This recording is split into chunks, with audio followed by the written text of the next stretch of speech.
Lebron on how long he will continue to play.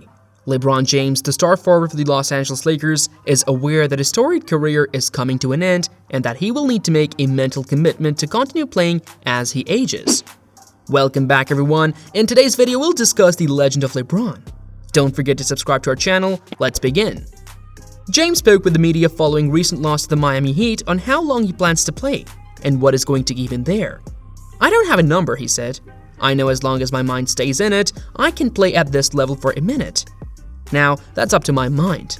My body will be okay because if my mind is into it, I will ensure my body is taken care of.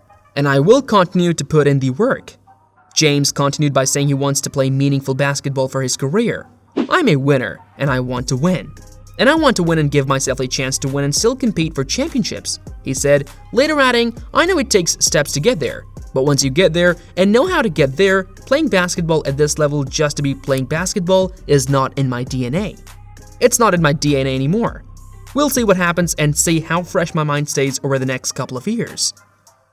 James' remarks come at an interesting moment, as Los Angeles has lost 5 of its previous 6 games and now has a record of 14-21 after losing to Miami by a score of 112-98.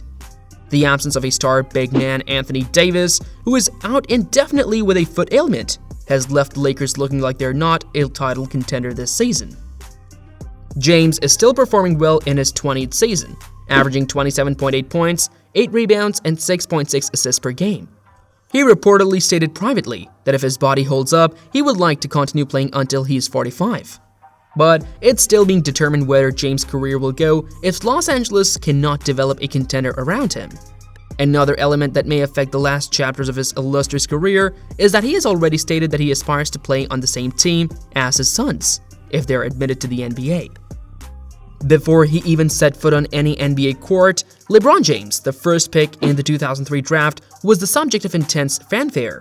But James proved in his debut game that he was more than capable of meeting all of the expectations placed on him. James scored his first career points in the first game of his NBA debut by making a 16-foot jumper after a pass from Ricky Davis. James, a rookie at 18, ended with 25 points and 9 assists in a defeat to the Sacramento Kings of 106-92. Since Kobe Bryant transitioned to the NBA in 1996, James' point total was by far the highest by any prep-to-pro rookie. You may have your favorite NBA legend, but remember that LeBron accomplished every scoring record before any of them. He became the youngest NBA player to surpass 5,000 career points when he beat the Utah Jazz in the 2005-06 season for 51 points.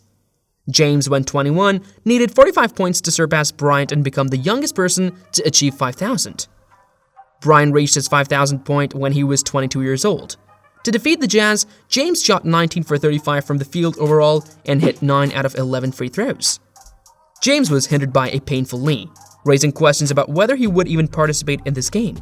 But against Utah, he was unstoppable and torched Andrei Kirilenko, one of the league's greatest defenders, all night long. "I got up this morning, my knee was hurting really bad. I barely could walk. I did some treatment all day and my knee felt a lot better," James said after the game. "I didn't want to be in a position where I wasn't there for my teammates tonight, and I was going to give as much as I could." James reached this milestone in the 2007-2008 season, and a well-known plot emerged. Yes, the Cavs star received the unique honor. However, as was frequently the case during his initial stint with Cleveland, the Boston Celtics were victorious. At 23 years and 59 days old, James was over a year younger than Bryant was in 2003 when he surpassed the 10,000-point milestone. James completed it in 368 games, the 9th fastest time in league history. James once again defeated Bryant in NBA history, continuing a trend he had started the previous season. "I was born with a God-given gift," he said after the game. "I take full advantage of it by being able to do what I do on the basketball court. Hopefully, I can continue to stay healthy, and hopefully, I'll continue to break records." James finished the game with 15,026 points in his career after scoring 13 of his 29 total points in the fourth quarter against the Chicago Bulls. He accomplished the feat in his 540th game at the age of 25 years.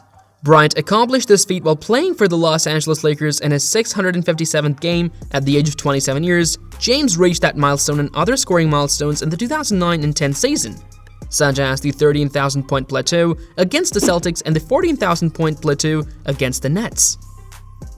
The Golden State Warriors would frequently defeat James in NBA championship games in the years that followed this match. The Warriors were forced to watch as they fell prey to one of James' milestones during the 2012-13 season. James is among the top scorers in NBA history, thus one may assume that he frequently had 60-point performances.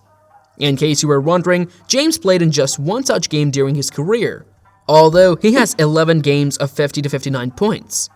James went on the finest scoring display of his NBA career during the 2013-14 season, pouring in 61 points to break the Miami Heat record in a 124-107 victory over the Charlotte Bobcats.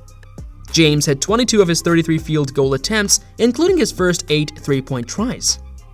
The 56 points James scored against Toronto on March 20, 2005 for Cleveland was a career high.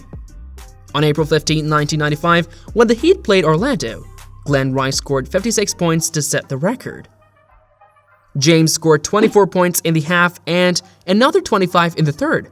With 5 minutes 46 seconds remaining, James broke the previous mark by dribbling past 3 defenders for a layup that sank as he collapsed to the floor. James needed 19 points in the Lakers' away game against the Washington Wizards to pass Utah Jazz, great for second place on the all-time scoring list. James scored 6 points in the first quarter before going on a scoring spree that included a dunk and 3 three-pointers in the second. The final 3 points allowed him to tie Malone. With 5 minutes 20 seconds remaining in the quarter, he converted a basket off a backdoor cut to extend his lead. Later, James' feat was shown on the video board, and the Washington audience applauded him when Thomas Satoransky was getting ready to shoot free throws.